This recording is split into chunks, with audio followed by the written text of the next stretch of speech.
Esse é um dos cultos de ensino, eu acho que mais difícil para mim. Porque o primeiro que, não é que alguém apanha no culto de ensino, mas o primeiro que vai ser corrigido sou eu. E quem tem que pregar para me corrigir e corrigir mais alguém, sou eu mesmo. Sou eu mesmo. Deus tem me incomodado ultimamente. E sabemos que para ver certas mudanças numa sociedade, numa empresa, às vezes precisa haver algo trágico.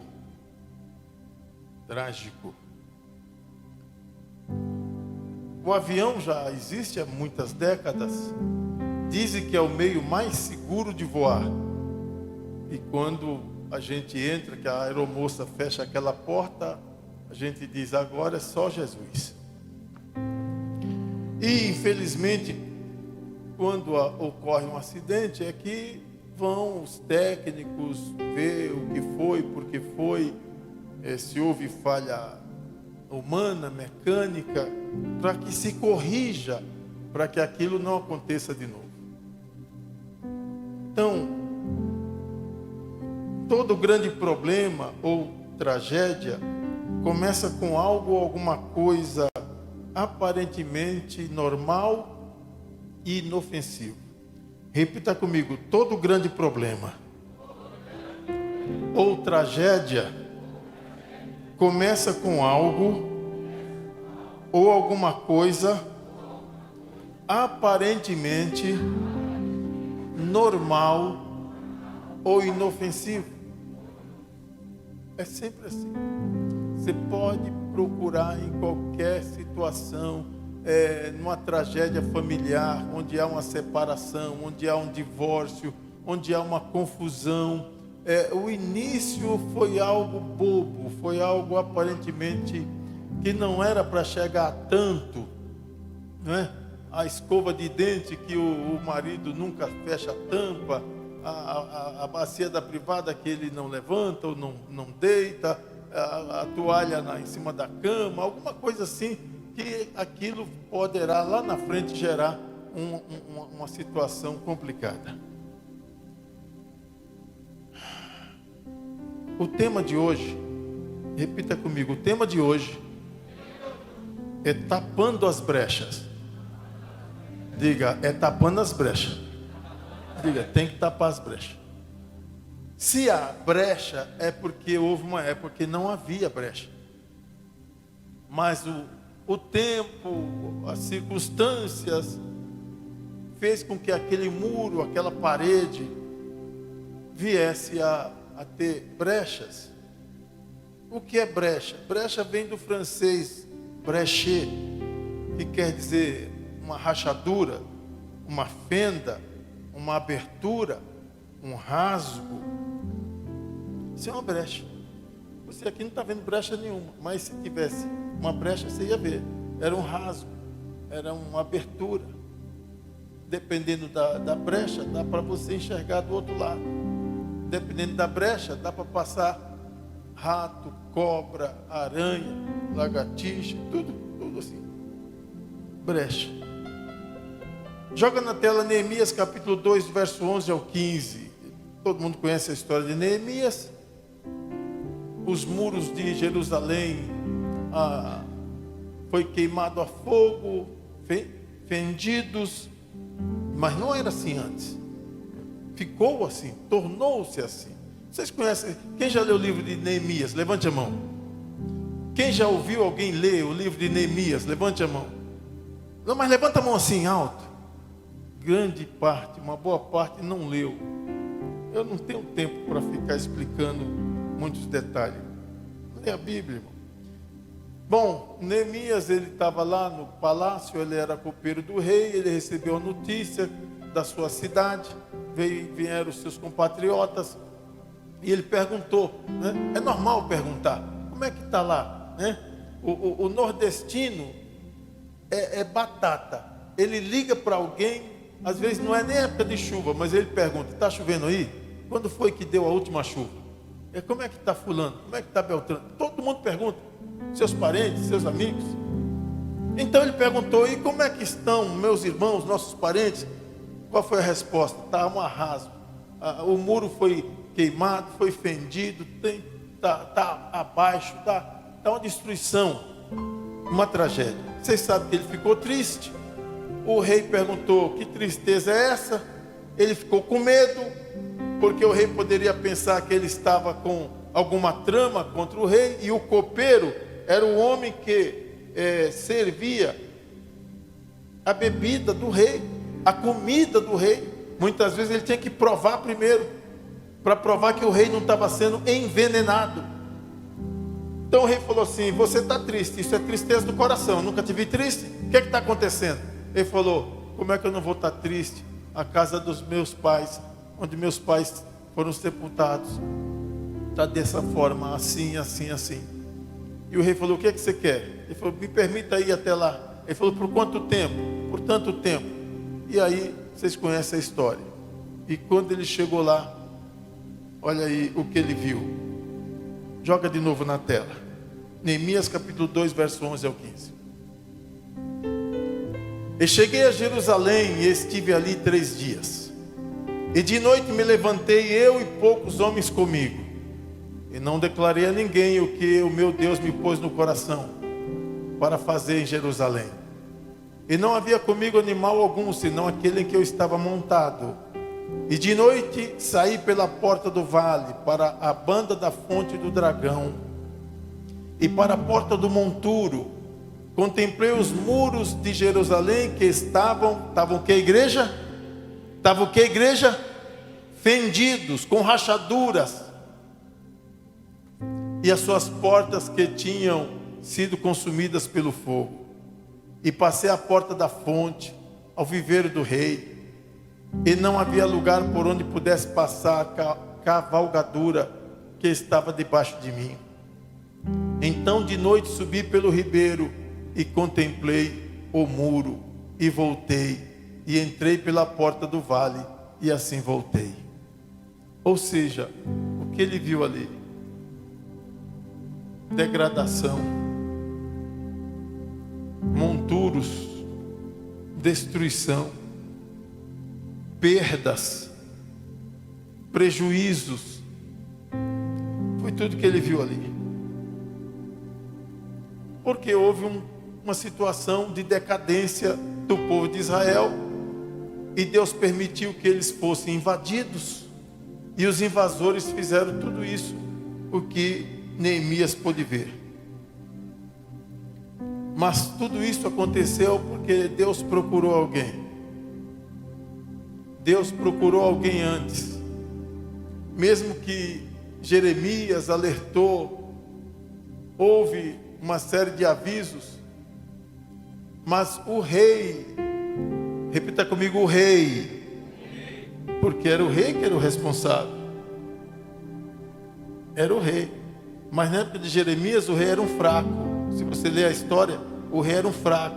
Permitiu que Jeremias fosse levado ao calabouço, se atolasse na lama, quase morresse afogado de lama e não de água. O rei era um fraco. Era o rei que impedia a idolatria, o desvio do povo. Mas o rei, por medo, receio dos grandes, dos príncipes, das autoridades, daqueles que lhe apoiavam, e do povo, ele deixou correr frouxo, deixou o povo ir, permitiu adentrar no meio do povo. Por mais que Jerusalém, melhor dizendo, Jeremias alertasse, leia a história de Jeremias, o livro de Jeremias. O rei até chamava Jeremias em segredo. Jeremias falava com ele. O rei parecia que dava atenção. Depois que Jeremias virava as costas, o rei não fazia nada. Aí aconteceu o que está em Ezequiel. Deus revelou o porquê que aconteceu tudo aquilo com Jerusalém, tudo aquilo com Israel. Deus revelou em Ezequiel capítulo 22, verso 30. Joga na tela. e busquei dentre eles um homem que estivesse tapando o muro e estivesse na brecha perante mim por esta terra, para que eu não a destruísse, mas a ninguém achei. Se você for olhar, fala assim: mas Jeremias não estava lá? Jeremias não estava lá?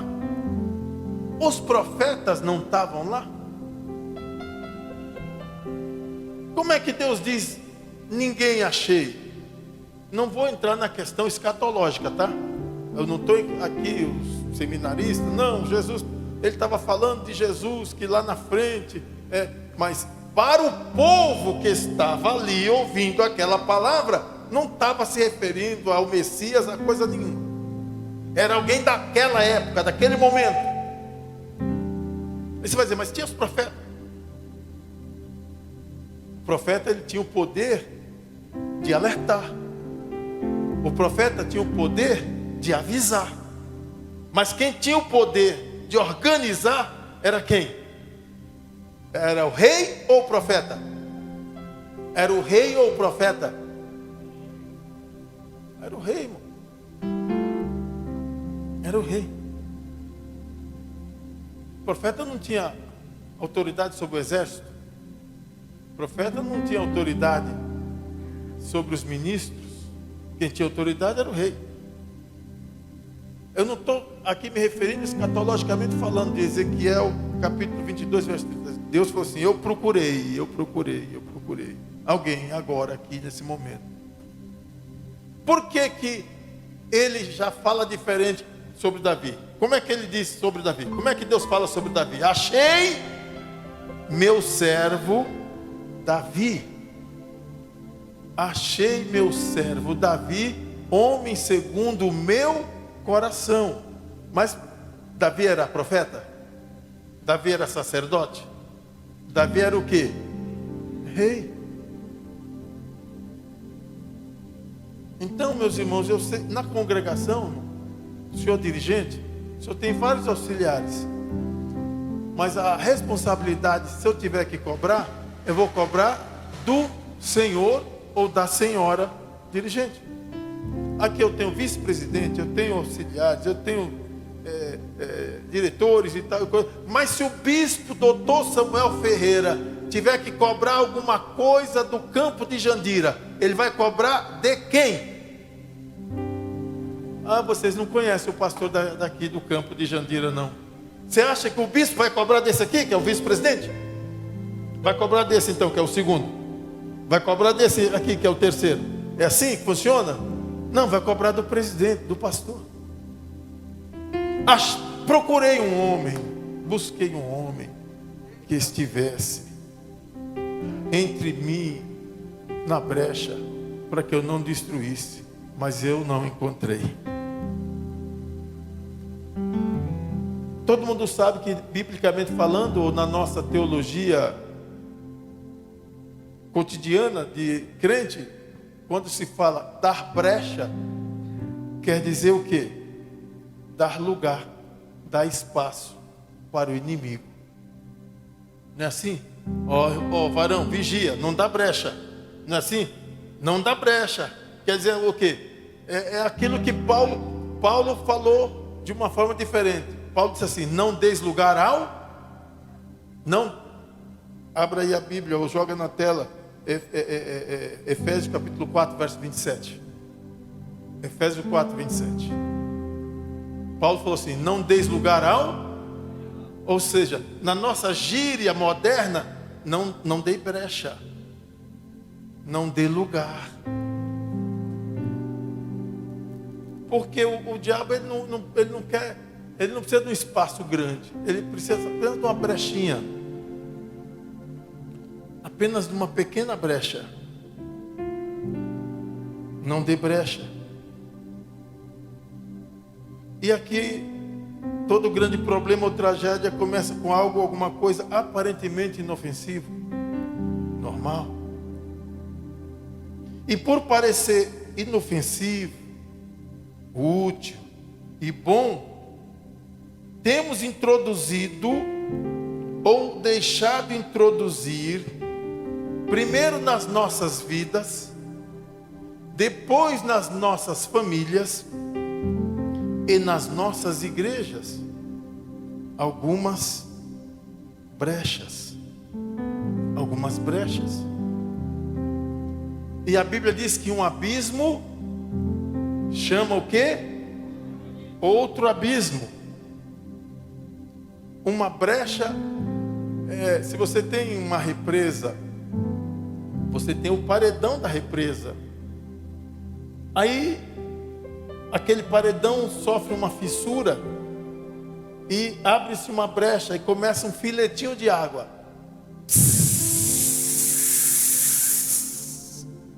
Se alguém chegar imediatamente com a argamassa, o concreto próprio e tampar, aquilo veda. Mas se deixar, a força da água vai abrindo. E daqui a pouco está uma brecha, está um esguicho forte. Se alguém não tomar providência, aquele paredão vai cair. E aquela cidade que estiver logo abaixo vai sofrer inundação. Alguém lembra ainda de Mariana, lá em Minas Gerais? Alguém lembra? Alguém lembra de Mariana, lá em Minas Gerais?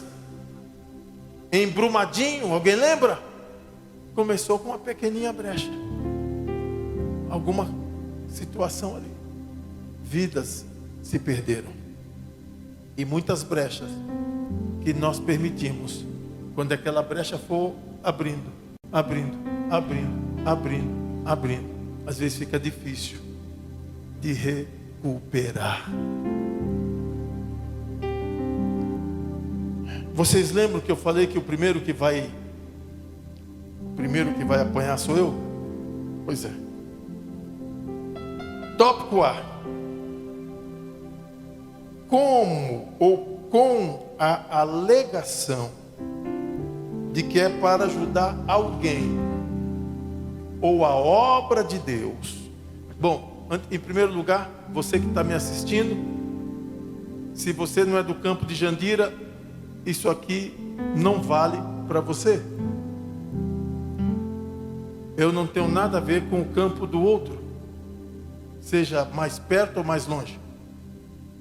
Isso aqui vale para o campo de Jandira.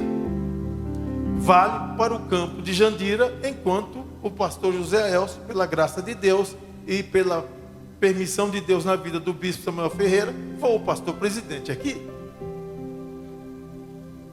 Ah, pastor, por que ontem? Ontem foi ontem. Hoje é hoje. E vamos daqui por diante. Quem entendeu, diga, estou entendendo. Com a alegação de que é para ajudar alguém, ou para a obra de Deus, e com a desculpa de que é uma ação entre amigos, abrimos uma brecha para um jogo de azar, que muitos não sabem que é jogo de azar. E é um jogo de azar pela legislação brasileira. Depois vocês vão consultar. Ao sair daqui, eu sei que muita gente vai consultar, e tem que consultar mesmo. Ele é da mesma forma que o jogo de bicho. Sabia disso? Ela é considerada uma contravenção penal, tão quanto o jogo de bicho. Ela legalmente só é permitida se pedir autorização, e é uma burocracia enorme.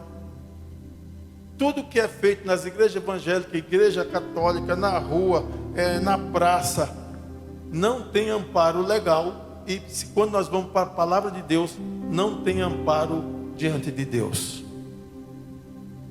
Essa inocente ação entre amigos, que eu já autorizei aqui por 2 vezes. Eu já autorizei aqui por 2 vezes. Mas é como eu digo, às vezes a gente só abre os olhos quando uma tragédia acontece. Esse jogo de azar que você vai dizer, não, isso não é jogo de azar. É jogo de azar, chamado rifa. Ah, não, mas a rifa entre amigos é só para comprar alguma coisa para a igreja, para as crianças, para a mocidade, para a construção, projeto Neemias. É para o projeto Neemias. Na verdade, isso é brecha. E nós estamos vendo o resultado dessa brecha no meio do povo de Deus. Porque quando você abre uma brecha no coração e na mente, aquilo, a tendência é aumentar. Aumentar. Abrimos uma brecha para a rifa, que na verdade é um jogo de azar disfarçado. E por isso estamos tendo uma avalanche, mas é uma avalanche mesmo, de pessoas da igreja ou de famílias da igreja envolvidas em vários tipos de jogos de azar, trazendo não somente grande prejuízo financeiro para a família, como também brigas, ressentimentos, separações e, em último caso, suicídio. Que eu saiba, só aqui na sede 3 famílias já tiveram em torno de 120 mil reais de prejuízo, sem contar os que estão aí escondidos, que eu vou ficando sabendo pouco a pouco, pouco a pouco, pouco a pouco. O país está atônito. As pessoas estão gastando o Bolsa Família. Tem pessoas que estão caindo nas mãos de agiota, perdendo bens adquiridos a longas penas e suor e lágrima. Mas por que isso? Porque começa com uma coisa aparentemente inocente. Não, é uma ação entre amigos. É para a obra. É para ajudar alguém.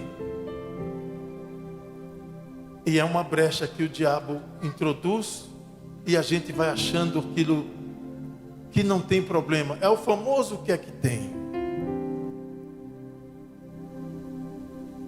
Depois vocês consultem no Google a questão da rifa, que é um jogo de azar. Mas pastor, como é que o senhor permitiu? Que a gente vai vendo outras igrejas fazendo, outras pessoas fazendo, e você cai no embalo. Vou fazer também, vai ser bom. Vai ser bom. É uma ação entre amigos. Sabe o que eu descobri, pastor Eduardo e irmão Anatólio? Sabe o que é uma verdadeira ação entre amigos? Ação entre amigos não tem sorteio. Ação entre amigos nós fizemos domingo na reunião de obreiros, que a gente sempre faz. Irmão, vamos tirar uma oferta aqui para ajudar aquela família que caiu o muro, está desabrigada, não sei o que. Quem pode dar 50? Quem pode dar 100? Quem pode dar 30? Quem pode dar 20? Isso é ação entre amigos, irmão. Você quer ver uma outra ação entre amigos? Aquilo é ação entre amigos. Quando você vai num casamento, aquela famosa gravata pro noivo e o sapatinho da noiva, você pega algum númerozinho para você. Aquilo é ação entre amigos. Aquilo é ação entre amigos. Nós podemos fazer uma ação entre amigos aqui agora no púlpito. Irmão, vamos fazer chegou agora um contato de que tem uma família que está desesperada, tem que comprar um remédio, vamos fazer uma ação entre amigos aqui? Vamos. Eu dou tanto, eu dou tanto, eu dou tanto, eu dou tanto, eu dou tanto. Quem dá mais? Isso é ação entre amigos, não é rifa. Nos enganaram. Nos enganaram. Rifa nunca foi ação entre amigos. Mas é brechas. Brechas que nós vamos dando. Hoje tem pouca gente aqui eu estou até, de certa forma, até gostando que os irmãos da sede não vieram hoje, porque eu pego eles domingo na Santa Ceia com essa palavra. Claro que quem está apanhando primeiro, quem é que está apanhando primeiro? Eu. Não foi eu que autorizei a rifa aqui da máquina de lavar? Não foi eu que autorizei a rifa do carro? Então, vocês pensam que a palavra só bate aí? Bate aqui. Brechas. Na verdade, a igreja sempre cresceu, nunca precisou disso. Nunca precisou disso. E nós vamos no embalo. Nós vamos no embalo. Por isso que eu estou dizendo, eu não quero saber de você chegar e dizer assim, pastor, mas lá na sede tal fizeram e estão fazendo. Irmão, esquece, irmão. Eu não vou dar conta diante de Deus de lá, nem dali, nem da colar. Eu vou dar conta de vocês. E se Deus está cobrando a mim para falar isso, então obedeça. Nós vivemos tantos anos sem precisar dessas coisas, desses artifícios. Construindo templos, adquirindo tantas coisas para a igreja sem precisar disso, ajudando irmãos, ajudando famílias. Nós não precisamos dessas coisas, irmãos. Nós não precisamos dessas coisas. Você vai dizer assim, pastor, e o carro que doaram, o senhor vai fazer rifa? Não vou mais não. Como é que o senhor vai fazer? O carro vale tanto, quem que dá mais? Como oferta. Pronto. Mas não vamos fazer mais rifa. Pastor, mas e se chegar um irmão, uma irmã necessitada? Irmão, às vezes é uma mixaria, desculpa a expressão, é tão pouco e a gente vai dando brecha para o inimigo. Ô irmão, ajuda aqui com a rifinha de R$5. Quando vai somar, quanto é que vai dar? R$100. Sendo que se nós soubermos que é uma necessidade, por que nós não damos aqueles R$5 sem precisar de número, de nada, de sorteio? Nós sempre fizemos isso, sim ou não? Quem está aqui há mais de 50 anos na igreja sabe disso. A gente sempre ajudou uns aos outros, sem precisar de rifa. Ó Deus, aleluia, glória ao teu nome. Jogo de azar disfarçado. É por isso que os crentes perderam o temor. Aí tem crente que joga na loteria esportiva, joga no bicho, joga no cassino, joga no bingo, porque se nós formos analisar, qual é a diferença, né? Que nós fazemos dentro da igreja, qual é a diferença de fazer lá fora? Qual é a diferença? Tapando as brechas. Ação entre amigos, se você for ver no dicionário, é uma forma de financiamento coletivo que não depende de sorteio para arrecadar doações para uma causa beneficente. O objetivo é que as pessoas doem uma quantia financeira para apoiar a causa, independentemente de qualquer outra coisa. Eu lembro quantas vezes alguém na empresa, uma rifinha para ajudar. Eu vou te ajudar, mas isso aí eu não quero. Mas aí vai passando tempo, parece que as coisas vão. Mas nós temos que voltar ao primeiro amor. Nós temos que voltar. Temos que voltar. Neemias viu que estava tudo quebrado, tudo danado, tudo atrapalhado. Mas aí ele pôs a mão à obra com os príncipes, com os sacerdotes. E em 52 dias eles edificaram o muro. Teve Sambalate, Tobias, Gesem, o Arábio, aquela luta toda, né? Mas repararam as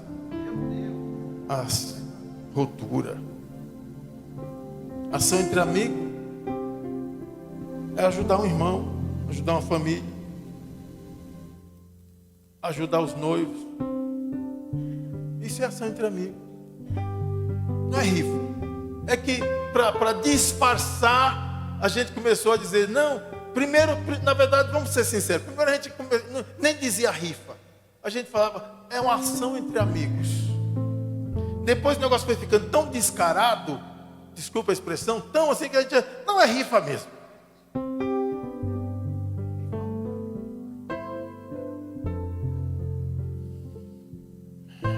Você quer ver outro tipo de brecha?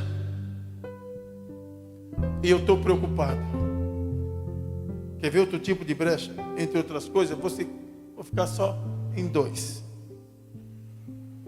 Tem se dado muitas brechas nas nossas festas, nas nossas festividades, principalmente nos casamentos, seja nos vestuários das noivas, como também das madrinhas e demais convidadas.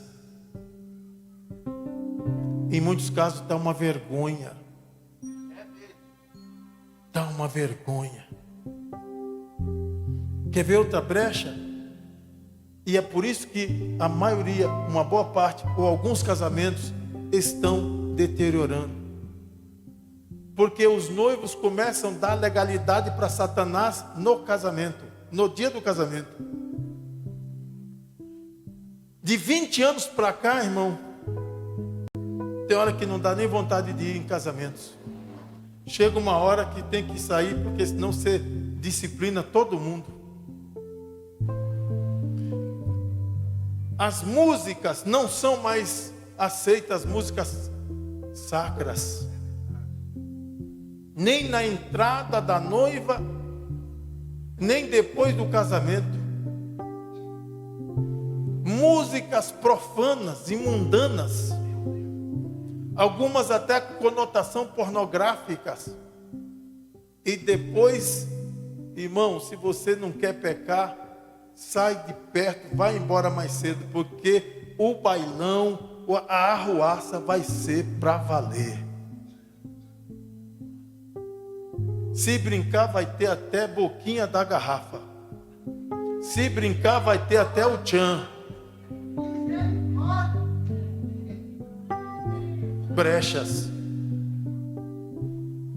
Pastor, mas já aconteceu. Tudo bem, vamos tampar as brechas para não acontecer mais.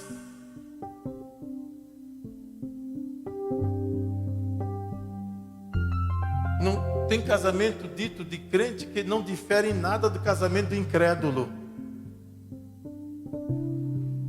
É umas pantomia, é umas fantasias. Parece carnaval. Acho que o povo está com vontade de fazer e não pode fazer nos cultos. Não fica legal ir para o sambódromo. Pega muito, dá muito na cara aí para certos lugares. Então, não, casamento é pastor, não tem nada a ver. Vamos. Por que está tendo tantos divórcios no meio dos crentes? Por que está tantos divórcios no meio dos crentes? Vai no IBGE, esquece o pastor José Elcio, vai no IBGE, faz a estatística dos divórcios no Brasil por ano e veja quantos casais evangélicos estão se divorciando, se separando, e quando não, vivem uma vida de fachada. Mas também, irmão, eu fui num casamento, nada contra, eu sou simpatizante dos Santos, não sou aquele torcedor fanático, mas eu vou confessar, sou simpatizante dos Santos.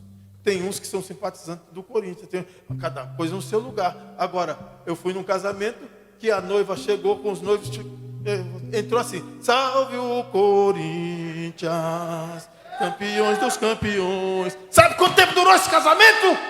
3 meses. 3 meses, no máximo, durou esse casamento. Não deram legalidade para quem? Deus, fala mais. Deram legalidade para quem? Cantar 2 vidas no casamento? Não, isso é careta, isso é. Cantar Deus te guarde? Ah, não. Jeová te abençoe? Não. Não, isso aí foi para o meu pai. Isso aí foi para minha avó. Isso aí foi para o pastor que é carola. Agora, pela graça de Deus, vê quantos anos o pai, a mãe, o vô, o tio tem de casado. Vê quantos anos tem os pastores que estão aqui nesse púlpito tem de casados. Mas nenhum deles, nenhum de nós teve essas pantominas no dia do casamento. Nós nós nos entregávamos a Deus, nossos pastores davam a palavra e os hinos nos abençoavam. Quando a gente estava saindo da igreja, sabe o que é que o coral cantava? Jeová te abençoe, Jeová sobre ti. E toda a igreja estendendo as mãos. Levante o rosto e te dê paz, e te dê paz. Era isso. Duas vidas, Senhor. E aquela coisa, era aí, abençoando. Mas hoje, não. E pastor, não se meta que o casamento é meu, ou da minha filha, ou do meu filho. O senhor manda lá na igreja. Até por isso que nós estamos fazendo casamento agora em lugar à parte. É lá não sei aonde, porque dentro da igreja o senhor ia querer influenciar. Então aqui não. O senhor manda lá, aqui manda. Não dizem isso em palavras. Não dizem isso em palavras. Mas o sentido é isso mesmo. Brechas. Brechas. Músicas mundanas, profanas, conotação esotéricas. Onde, irmão, que um casamento vai ter algo assim, quando alguém casa dizendo teu nome foi escrito no tarô. Sabe o que é tarô? Quem sabe o que é tarô? Levante a mão. Quem sabe o que é tarô? Tarô é um jogo demoníaco, espírita, macumbeiro. Aquelas cartas lá, essa aqui representa a morte, essa aqui representa não sei o quê, essa aqui representa não sei o quê, isso aqui você vai ter esse futuro. Estava escrito no tarô. Pelo amor de Deus, irmão. Pastor, não sei, quem escolheu foi o DJ.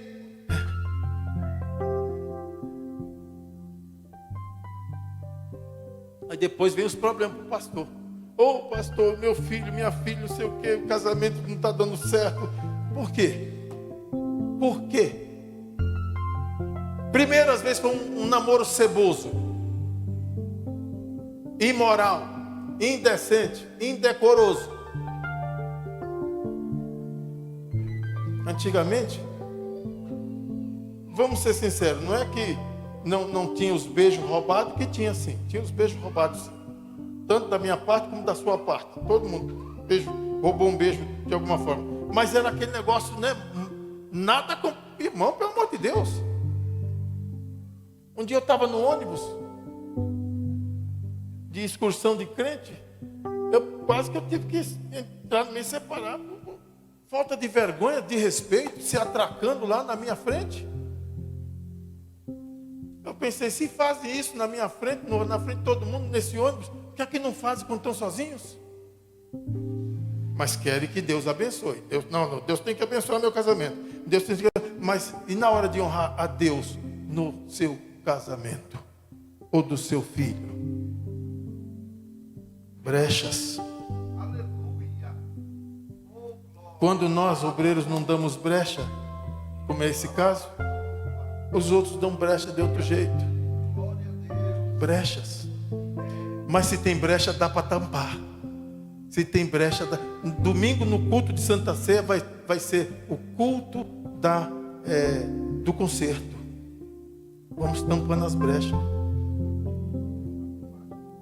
Vamos tampando as brechas. Antigamente tinha o culto de reconciliação. Lembra que tinha o culto de reconciliação antes da ceia? Quer ver uma outra coisa que eu vi errado? Que a gente sempre faz. No culto de Santa Ceia prega uma outra palavra que não tem nada a ver. Só para o povo pular ou alguma coisa. Aí depois a gente diz assim: irmão, vem fazer a leitura. Aí lê assim: examine-se, pois, o homem assim mesmo, assim como desse pão, bebeu desse cálice. Vamos dar graça. Ué, deu tempo para examinar? Sabe?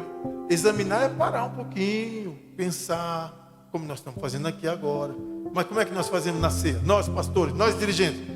Lê e já come na mesma hora. Que exame foi esse? Deu tempo de examinar alguma coisa? Deu tempo de examinar alguma coisa, pastores? Nós estamos fazendo errado. Nós estamos fazendo errado.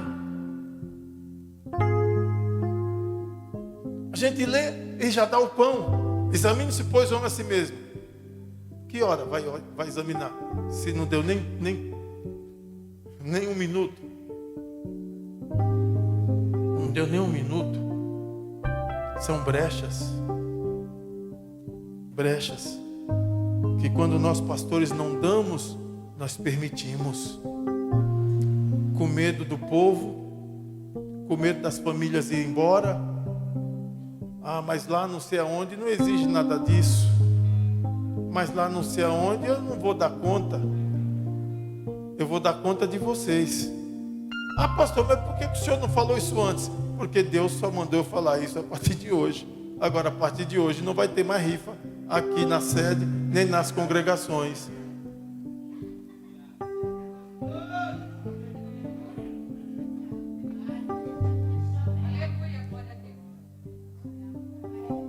Muitas vezes a Bíblia diz assim: e vereis a diferença entre o justo e o ímpio, entre o que serve a Deus e o que não serve. A diferença não é só no modo de vestir, não, é no modo de se comportar, de viver, de atuar, de entender, de cultuar. Brechas. Agora vamos examinar cada um nós mesmos. Será que é só o meu irmão, minha irmã que está dando algum tipo de brecha? Será que eu não estou? Será que tem alguém aqui que pode dizer assim: pastor, isso não é comigo, porque eu não dou brecha de jeito nenhum. Já está dando brecha. Porque a Bíblia diz que quem diz que não mente, já está mentindo. Então alguém que fala assim: olha, pastor, eu sou crente há não sei quantos anos, viu? Eu nem lembro quando foi que eu dei brecha. Alguém pensa que dar brecha é só se pecar, adulterar, fornicar, roubar. Não é só isso não. Não é só isso não. Existe o brechão, a brecha e a brechinha. Mas tudo é brecha. Tem brecha que passa um crocodilo. Tem brecha que não passa o crocodilo, mas passa a raposa. Tem brecha que não passa a raposa, nem o crocodilo, mas passa algo que a maioria das mulheres aqui corre de medo. Tenta imaginar aqui agora. Aqui é um terreno baldio. Tem mulher que já vai estar arrepiando. É um terreno baldio aqui. Tem uma brechinha aqui no chão, não passa. Nem um rato não passa. Mas passa um enxame de barata. E tivesse entrando um enxame de barata aqui. Muita barata. E fosse correndo por aqui. Será que tinha alguma irmã que ia ficar onde está? Então a brecha não precisa passar um camelo. Basta passar um monte de barata para criar um grande problema. Brecha. Volta de novo a Efésios capítulo 4, verso 27. Efésios capítulo 4, verso 27. Não deis lugar ao diabo. Quer ver? Dar lugar ao diabo não quer dizer só pecado. Dar lugar ao diabo ou dar brecha é quando a gente quer coisas fáceis. O que mais tinha no deserto, presta atenção, o que mais tinha no deserto onde Jesus estava tentado? O que mais tinha no deserto? Além de areia. Quem pode me dizer? O que mais tinha no deserto? Jesus estava sendo tentado. O que mais tinha no deserto? Diga, pedra. Ou não? Deserto. Tem areia e pedra. O que mais tinha no deserto? Jesus estava com fome, sim ou não? O que foi que Satanás falou? Olha, ó. Manda que essas pedras se transformem em pães. Para que vai ter tanta dificuldade? É só mandar transformar em pão. Não precisa fazer mais nada. Aí Jesus disse o quê? Nem só de pão. A gente, quando dá brecha, é porque a gente quer cortar caminho, quer as coisas mais fáceis, mais cômodas. Quem dá brecha é porque quer algo mais fácil, mais cômodo. Mas um abismo chama outro abismo. Se nós não parássemos por aqui, primeiro foi a máquina de lavar, depois foi o automóvel, depois seria o outro automóvel, depois alguém ia chegar aqui e dizer assim: pastor, eu tenho uma casa, se eu fizer uma boa rifa, eu vou dar uma boa... Sabia que tem gente que chega para afrontar assim: pastor, se eu ganhar na Mega Sena, o senhor... Alguém já chegou para mim e falou assim: o senhor vai me disciplinar? É sinal que a pessoa, se não está jogando, está com vontade de... E põe a desculpa na igreja. É para o projeto de mim. Pastor, já pensou eu ganhar na Mega Sena? 10 milhões. Quanto é que está a Mega Sena? 200 milhões, sei lá quanto? O dízimo são 20 milhões, pastor. Vai dizer que o senhor não vai querer.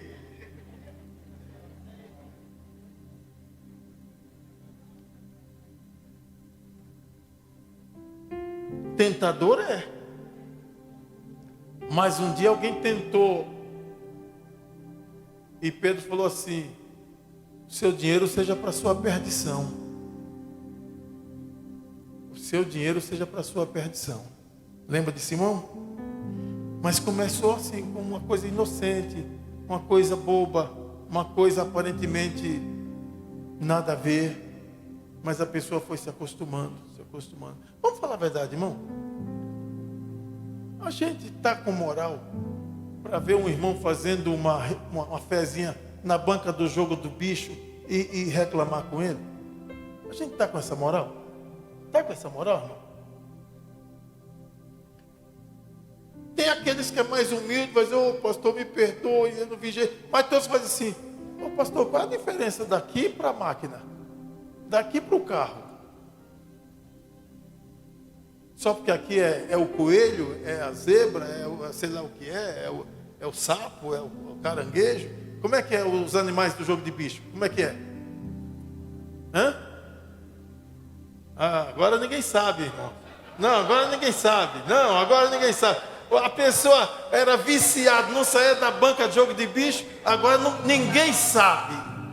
Nunca nem ouviu falar que existe jogo de bicho no Brasil.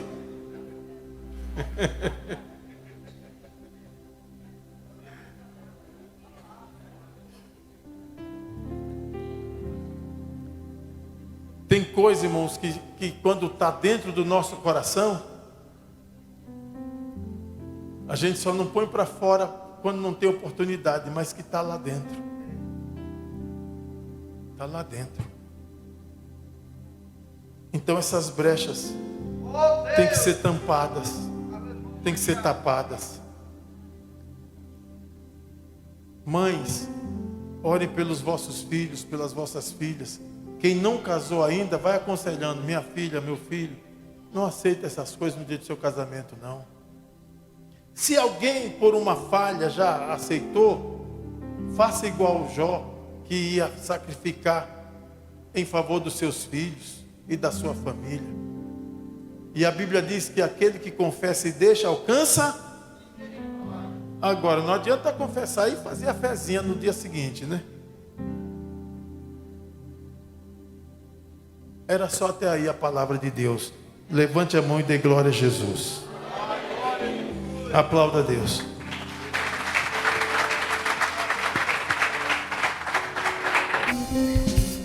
Salve, irmãos, com a paz do Senhor. Pastor presidente, vai parecer que a gente combinou, mas desde o domingo da reunião, que a irmã Rosângela já tinha escolhido esse hino. Então, irmãos, recebe aí. No 20º ano do mês de Quisleu, eu, Neemias, estando em Suzã, veio Anani, um dos meus irmãos, e algum de Judá.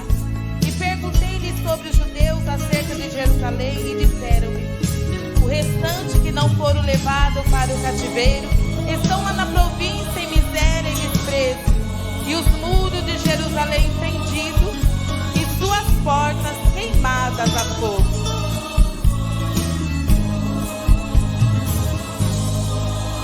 Quando eu ouvi a notícia dada por um dos meus irmãos sobre Israel, a cidade e a nação, eu chorei.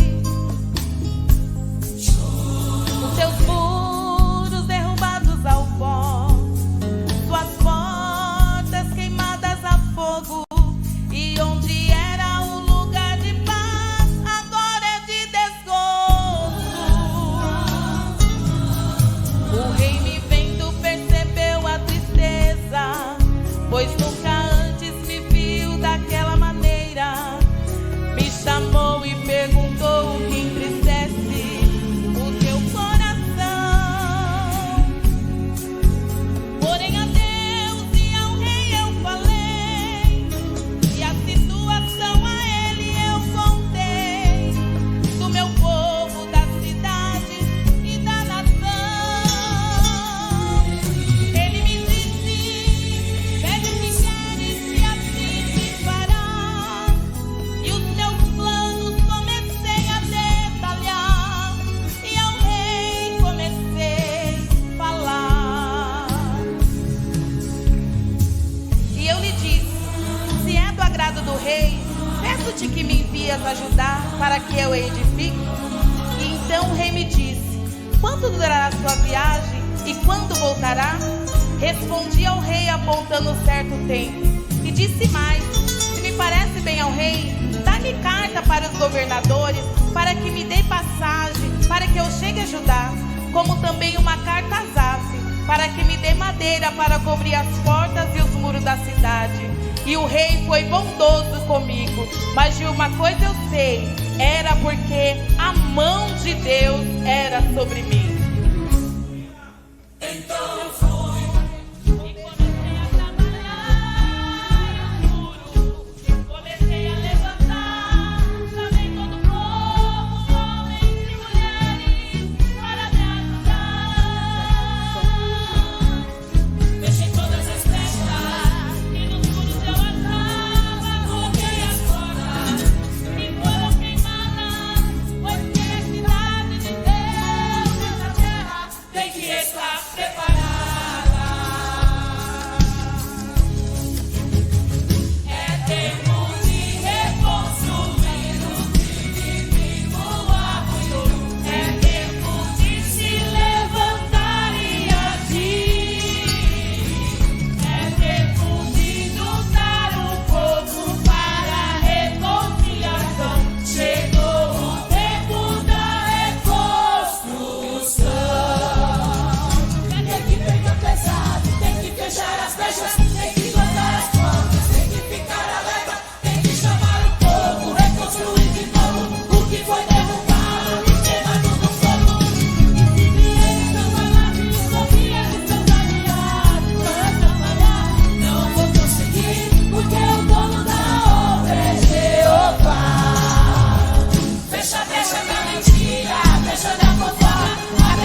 Aleluia.